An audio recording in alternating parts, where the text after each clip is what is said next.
Assalamualaikum warahmatullahi wabarakatuh. Salam sejahtera bagi kita semua. Om Swastiastu, Namo Buddhaya, Salam Kebajikan. Perkenalkan semuanya, di sini kita dari kelompok 2 izin mempresentasikan hasil kerja kelompok kami, yaitu dengan berjudul Berkembangnya UMKM Food and Beverage di Era 4.0 dan Pulihnya Perekonomian di Indonesia. Nah, jadi di sini kita dari kelompok 2 dengan dosen pembimbing Ibu Nilu Ayu. Nah, di sini udah tertera nama anggota. Yang pertama, nama saya sendiri Abadi Gantara dengan NIM 220810201239. Perkenalkan, nama saya Kusuma Stuti Handayani Mahfud dengan NIM 2221110101096. Perkenalkan, nama saya Lintang Asih Pamita dengan NIM 220210301062. Nama saya Liana Ubratul Hariso dengan NIM 222310101049. Nah, jadi pokok bahasan di sini kita yang pertama akan membahas tentang judul, yang kedua rumusan masalah, lalu yang ketiga latar belakang, dan nomor 4 ada tujuan. Nah, kata kuncinya di sini udah tertera juga, yaitu UMKM dan perekonomian. Lalu di sini juga tertera latar belakang. Jadi apa yang mendasari penulisan PKMAI ini oleh kami, dan yang pertanyaan kedua, mengapa UKM dan perekonomian akan dibahas dalam PPT ini.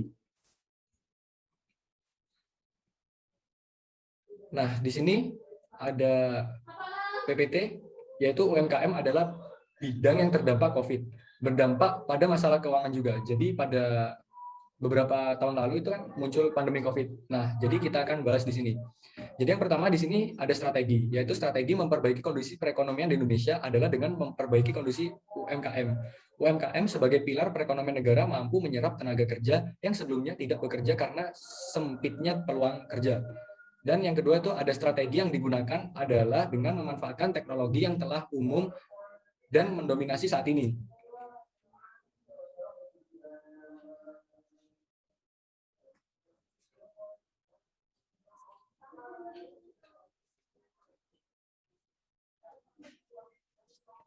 Lalu di sini saya akan membahas tentang pendahuluan.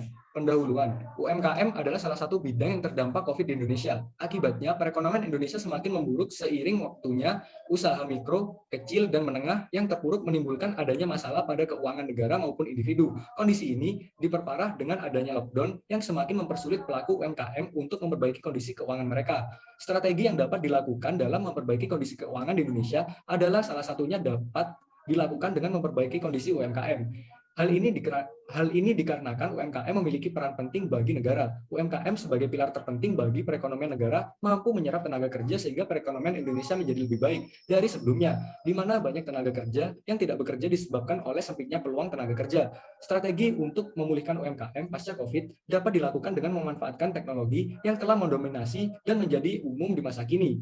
Dalam melakukan strategi ini, diperlukan adanya kemampuan mengoperasikan teknologi yang akan digunakan. Penyusunan strategi untuk memulihkan UMKM pasca COVID adalah menggunakan e-market. Mengapa? Karena e-market dapat memfasilitasi penjual untuk mempromosikan dagangan mereka atau menjual dagangan mereka tanpa harus terjun ke lapangan secara langsung. Selain itu, e-market juga menyediakan jasa antar melalui kurir tanpa penjual harus datang dan bertatap muka secara langsung dengan pembeli. Inilah yang mendasari mengapa pulihnya UMKM dapat melalui adanya e-market.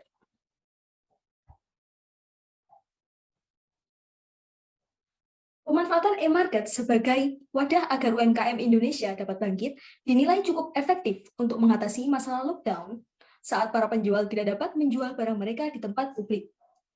Dalam hal ini diperlukan adanya ketanggapan dalam menguasai dan menggunakan teknologi yang ada. Kelancaran menggunakan teknologi dapat menunjang keberhasilan penggunaan e-market. Diharapkannya, dengan adanya e-market sebagai akses pelaku UMKM menjalankan usaha mereka dapat menjadi cara pulihnya perekonomian di Indonesia. Saya akan menjelaskan tentang rumusan masalah yang kami ambil dari topik PKM kami. Bahwa pada COVID-19 terjadi penurunan berjalannya UMKM di Indonesia, perlu diketahui bahwa dampak dari COVID-19 sendiri itu sangat besar bagi Indonesia, terutama di bidang perekonomian. Di Indonesia sendiri banyak sekali pelaku UMKM yang usahanya tidak berjalan karena COVID-19. Yang pertama yaitu konsumen tidak bisa keluar rumah karena pandemi yang cukup meningkat atau cukup parah. Perlu diketahui pada masa COVID-19 kemarin, itu masyarakat Indonesia tidak diperbolehkan untuk keluar rumah. Jadi mereka disarankan oleh pemerintah untuk bekerja di rumah, sekolah di rumah, dan melakukan semua kegiatan tersebut di rumah. Tentunya apabila masyarakat tidak bisa keluar rumah, maka pelaku UMKM tidak mendapatkan konsumen. Kedua, yaitu tidak adanya pemasukan untuk usaha selanjutnya. Selama pandemi kan tidak ada masyarakat yang diperbolehkan untuk keluar rumah. Jadi tentunya pelaku UMKM tidak ada pemasukan dari konsumen. Akibatnya pelaku UMKM tidak dapat melanjutkan usahanya. Selanjutnya adalah tujuan penelitian. Kenapa sih kita harus meneliti tentang masalah ini? Yang pertama yaitu untuk memulihkan UMKM pasca COVID.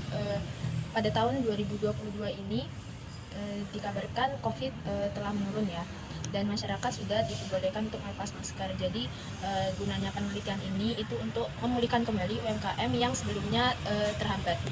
Yang kedua yaitu memonitoring era digitalisasi sebagai solusi untuk bangkitnya UMKM pada saat ini.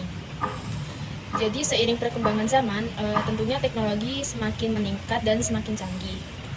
Apalagi pada masa sekarang itu kebanyakan semua kegiatan bisa dilakukan dengan teknologi tersebut. Perlu diketahui pada zaman sekarang itu banyak sekali e-market yang tersedia di HP masing-masing orang. Itu bisa kita manfaatkan untuk meningkatkan UMKM yang sebelumnya terhambat di Indonesia. Di sini saya akan melanjutkan materi dari rekan saya, yakni mengenai manfaat penelitian. Baik, apa sih manfaat dari penelitian ini? Jadi yang pertama adalah masyarakat dapat memanfaatkan e-market untuk memasarkan produk. Nah, dalam masa pandemi COVID-19, masyarakat ini tentunya dibatasi untuk saling bertemu secara langsung. Maka dari itu, dengan adanya e-market ini dapat membantu masyarakat yang awalnya melaksanakan kegiatan jual beli secara langsung, maka dapat melaksanakan atau melanjutkan aktivitas jual beli mereka tanpa adanya tatap muka atau tanpa adanya pertemuan langsung antara pedagang dan pembeli. Nah, hal ini tentunya tidak melanggar protokol kesehatan yang telah ditetapkan oleh pemerintah. Selanjutnya, jangkauan pasar yang lebih luas serta aktivitas bisnis yang tetap berjalan tanpa dipengaruhi oleh COVID-19. E-market atau sosial media tentunya sudah dapat diakses secara mudah oleh semua orang yang ada di dunia. Dengan adanya kemudahan dalam mengakses sosial media tersebut, membuat jangkauan pasar lebih luas serta aktivitas bisnis dapat tetap berjalan.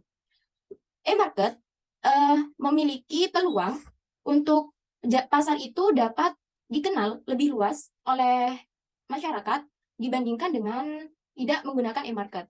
Karena e-market ini mudah diakses oleh seluruh orang, jadi seluruh orang itu bisa tahu kalau kita itu sedang mempromosikan usaha atau barang yang sedang kita jual. Hal ini menjadi peluang untuk para pedagang-pedagang yang menggunakan e-market ini tentang mereka itu agar bisa mendapatkan keuntungan yang lebih dan barang yang mereka jual itu bisa lebih dikenal oleh masyarakat luas.